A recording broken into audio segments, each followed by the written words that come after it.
If you need to be guilt tripped, another business will fail because you are not showing up in a way that is honoring to you. Someone else, a person, will fail because you are not showing up in a way that honors you.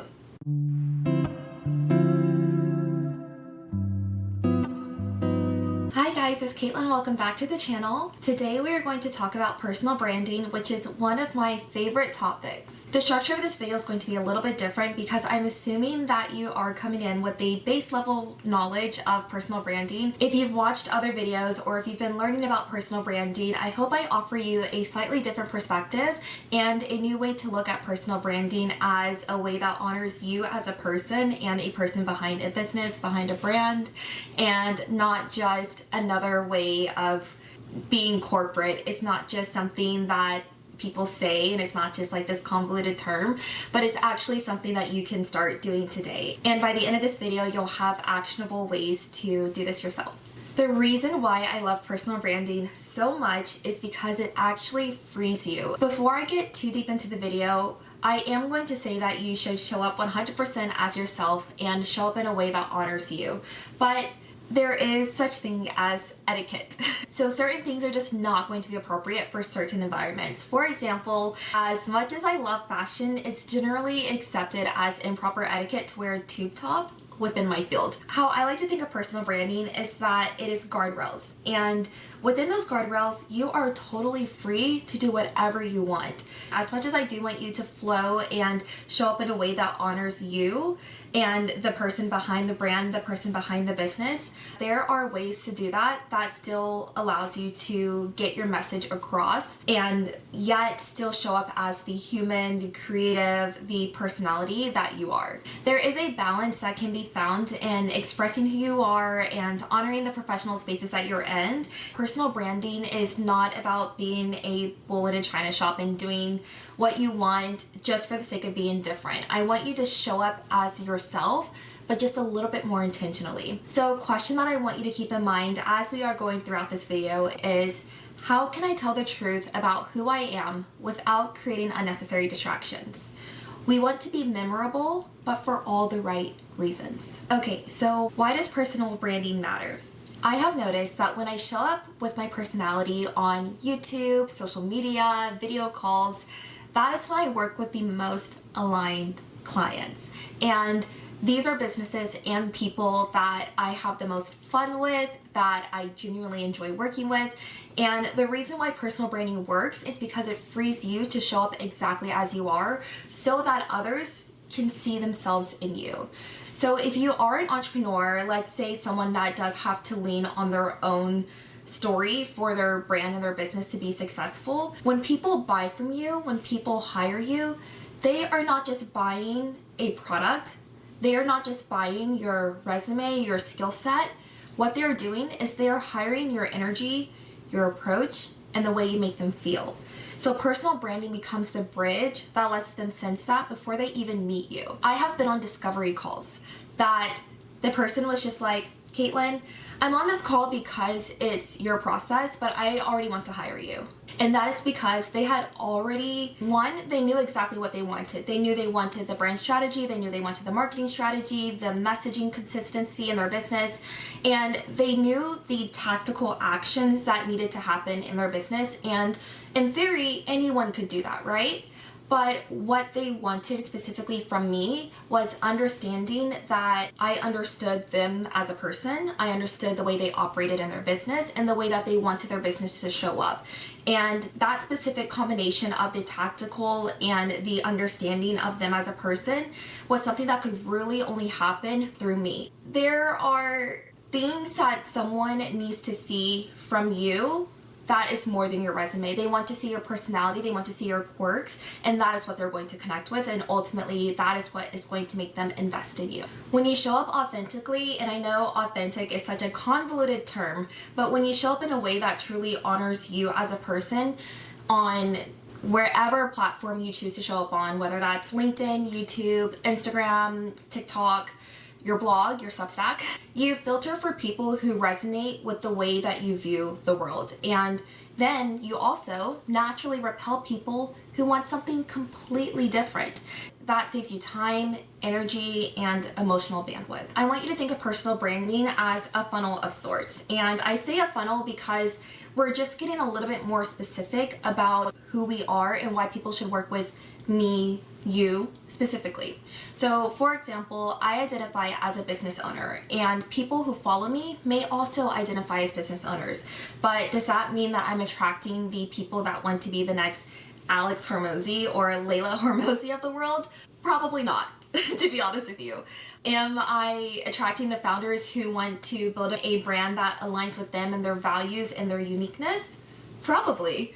Am I attracting people who prefer to have a lifestyle business versus a business that they have to hustle in until they retire when they're like 70 years old, 80 years old?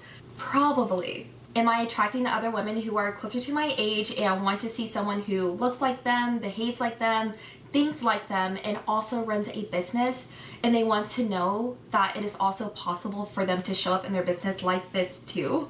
Probably. That's why personal branding is so freeing, because you're testing the limits of what people say you can and cannot do and seeing if that works for you. And I can tell you now, it almost always does work for you. You've likely heard the phrase that if you try to appeal to everyone, you appeal to no one. And that is what personal branding is all about. Next, I want to talk about leverage, which is something that I don't think a lot of people say out loud, but I know that every founder 100% understands. There are certain things that only you as a founder can communicate. So leverage in personal branding is something quite interesting, because there are certain things in a certain combination of personality, knowledge, experience that only you are able to make the connection between. And the example that I have for that would be a more personal example. I have had clients work with me because I show up as a girly girl. I am a girly girl. So that is a part of my personality that I just cannot hide. I'm going to show up on YouTube and my hair is going to be done, my makeup's going to be done, my outfits are going to be cute, I think.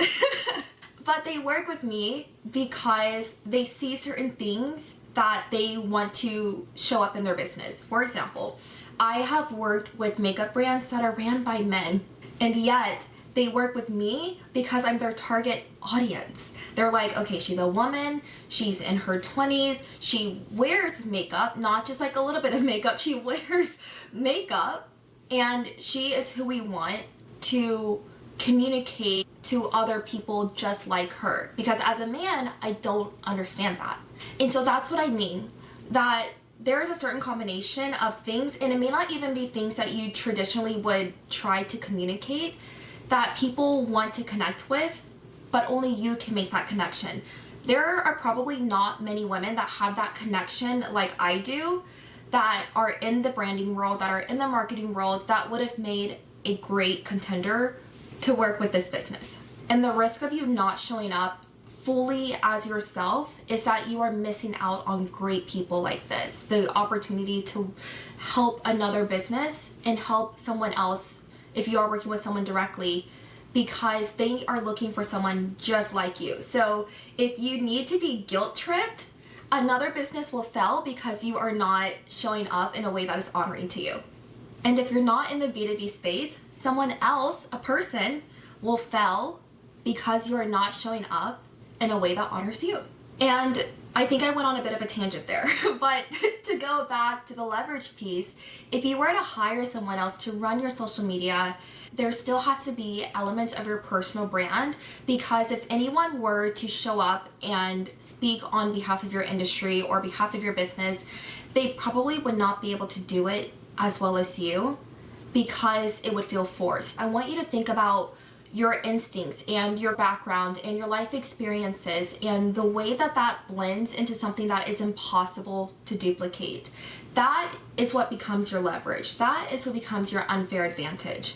So when you lean into that combination, you're not competing. At that point, you're just showing up and you're waiting for people to come to you. You're in your own lane and it feels natural, it feels grounded, and it's not manufactured and it's not forced. And people will feel that. If you want a piece of advice that you can apply today, I would tell you to figure out the 2 to 3 things about your personality that you typically only show your friends and family. And then I want you to meditate on what that could look like in the public or in your business. So ask yourself, what part of me have I been hiding because I thought it wasn't professional enough? And I want you to start small. So maybe that looks like sharing a story or letting your humor out a little bit more, or bringing the same energy online that you bring to your friends. And the reason why I want you to really think about how you show up with friends and family is because at the end of the day, business, conversation, messaging, anything that you do to communicate, broadcast, the goal is always connection.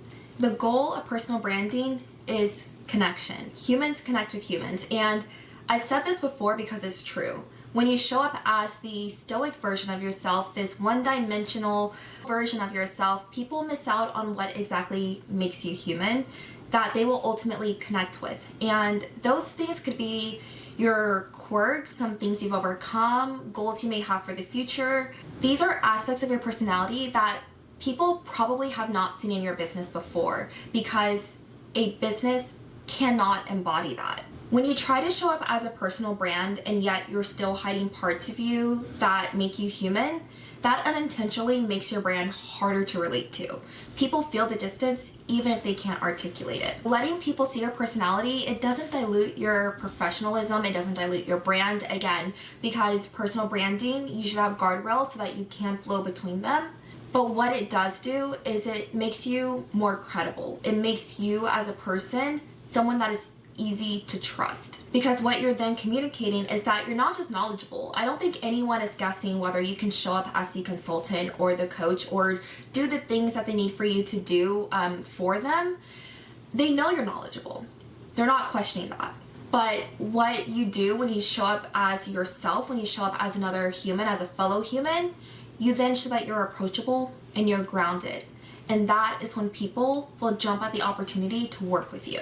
Just to tie a little bit of psychology into it, because I love studying human behavior, when I am building brand strategies for actual business brands, one of the first things I do is I look at what their archetype could be. Now, psychologists have found 12 different archetypes that every human is a combination of to some degree. Some archetypes may be absent, but others are also very dominant. When I am building out these business brands, I assign them a human archetype because it makes the brand feel more human. The archetype that I assign each business has certain quirks that other archetypes don't, and I want them to embody that in order to connect with other humans, other customers that actually do have those quirks. But when you're human, you naturally have those quirks. So you don't even have to go into the whole process of figuring out, oh, what's my archetype? You don't have to have that conversation. You 100% can if you want to, but it's not necessary because you embody it naturally, because you are human.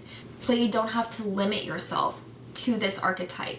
But if you want, you can go look at those 12 archetypes and you can say, okay, which one do I naturally already kind of subscribe to? And what parts of my personality do I want to show even more because I know it's okay? So in a way, having an archetype does give you permission to show up in that way. I want you to think of the archetypes as a bit of a shortcut for a connection. So they help people understand you without needing paragraphs of explanation. That's why understanding your natural tendencies matter. And personal branding doesn't require that you perform an archetype. Your lived experiences already shape your essence, and your audience will intuitively pick up on that. I think that's the fun part about personal branding. It truly is just human to human connection. So there are so many things that you don't have to explain or say out loud, because as humans, we are just naturally attracted to each other,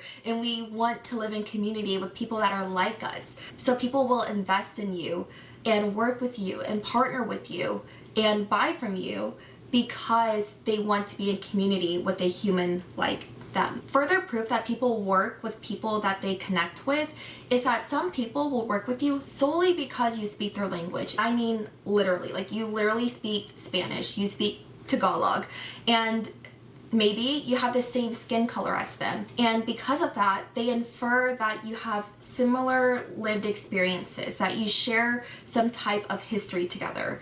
And it works the exact same way with your personality. For example, my clients and me, we're all a little woo-woo, and if you subscribed, you probably are a little bit as well.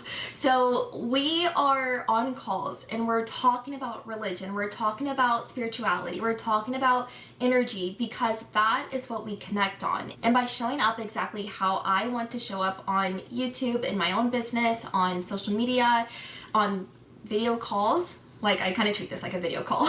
I give them the permission to show up exactly how they want to show up as a personal brand or as a business brand. So if someone is watching my YouTube videos and they feel all of this great things that they want to connect with, then they reach out to me because they know that I'm the facilitator of that. They know that I can support them in their journey of turning their business and their brand into one that reflects the person that is actually behind it. I can support them in having a brand that shows up in a way that honors the person that is actually behind the business. I want you to think of personal branding as your own bat signal that says you're safe here, you're understood here, and clients will often self-select based on that connection long before they even hop on a discovery call with you, a sales call with you, because personal branding accelerates that connection. If you would like support in building out your personal brand, you can reach out to me at resonatestudio.com. I will leave the link in the description box below. If you like this video, please like, subscribe, and I'll see you next time.